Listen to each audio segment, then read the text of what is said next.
वाले कितने हैं। मैं अपनी बात को शुरू करता हूँ कि जो अक्षर अक्षर हमें सिखाते, जो शब्द शब्द का अर्थ बताते, जो जीवन जीना हमें सिखाते, ऐसे गुरु के चरणों में हम शीश झुकाते।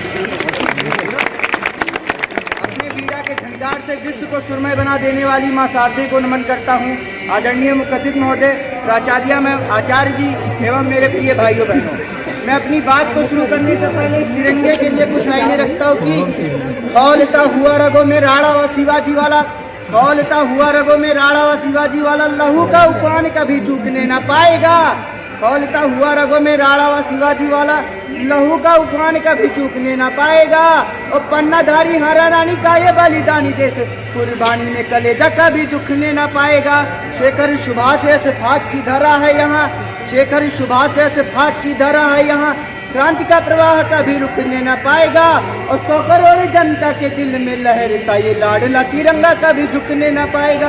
100 करोड़ जनता के दिल में लाडला तिरंगा कभी झुकने न पाएगा। मित्रों, बात आती है मेरे परिचय की लाइन, क्योंकि एक कवि हूँ तो परिचय देना आवश्यक है कि सैनिकों के सम्मान में हर एक गीत गाऊंगा, सैनिकों के सम्मान में हर एक गीत गाऊंगा, शब्दों को पुष्प बनाकर उनके चरणों में चढ़ाऊंगा। और ना मैं प्रेमियों के गीत को सुनता सुनाता हूँ, मैं तो बस माँ भारती के गीत गुनगुनाता। क्या बात, क्या आज मेरा जो मेन मोटो है वो बात यह है कि 72वां गणतंत्र दिवस मना रहे हैं, संविधान का पालन शुरू हुआ। क्या बात आती है कि हम संविधान को मानते हैं, दहेज प्रथा समाप्त करने की पूरी संविधान में प्रावधान है, लेकिन मानते हैं कि लाखों घर बर्बाद हो गए, लाखों घर बर्बाद हो गए इस दहेज की होली में।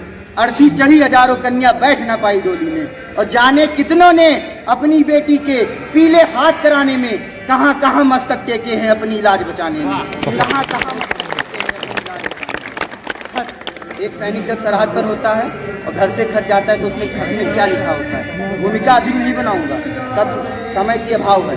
सीधे बात रखता हूँ कि जब सरहद बात रखता हूँ कि इस खत जब जाता है, खत में क्या रहता है उसमें कि बाबूजी का प्यार था उसमें, माँ का आशीर्वाद था उसमें, बाबूजी का प्यार था उसमें, माँ का आशीर्वाद था उसमें, बहना के हाथों की राखी और पत्नी का प्यार था उसमें, बच्चों का स्नेह था उसमें, यारों की यारी थी, और कुछ इच्छाएं उनकी थी और कुछ सपनों की ख्वाहिश थी।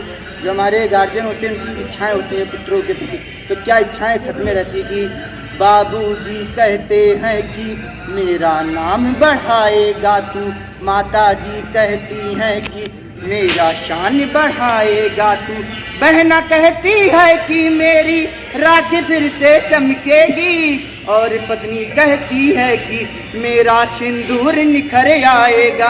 अब बात आती है पुत्रों की, तो पुत्र जितने लोग हैं यहाँ पर, भैया लोग सब एक निवेदन, एक बात सोचें, जब पापा बाहर जाते हैं और ये सुनते हैं कि आ रहे हैं, तो मन में क्या सवाल उठता है कि आएंगे, कुछ लेकर जरूर आएंगे।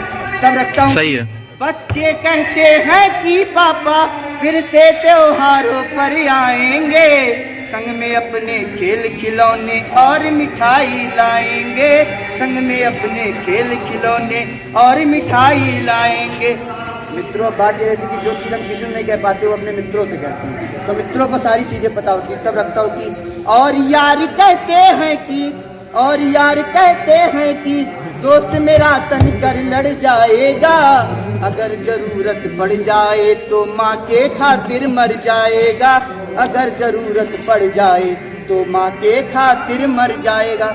समय की अभावता को देखते हुए मैं बस इतना लास्ट में रखता हूँ कि क्या रहती है कि जब बेटा कुछ दिन की छुट्टी लेकर घर आता है और सरहद से संदेश आता है कि तत्काल आपको बॉर्डर पर पहुँचना है, तो फिर वो फोन माँ उठाती है, तो स्थिति क्या रहती थी, जब सरहद से संदेश ये आता बेटा लड़ने को जाएगा, जब सरहद से संदेश ये आता बेटा लड़ने को जाएगा, युद्ध लड़ेगा दुश्मन से और उन्हीं के घर में जाएगा, युद्ध लड़ेगा दुश्मन से और उन्हीं के घर में जाएगा। माँ की आंखें नम होती हैं फिर भी ना वो दम खोती हैं। अंतिम पंक्तियाँ रखता हूँ, दिल में बात जाए तो तालियां चाहूंगा कि माँ की आंखें नम होती हैं फिर भी ना वो दम खोती हैं और लाल से कहती हैं मुझे भरोसा है कि तू मेरी लाज बचाएगा।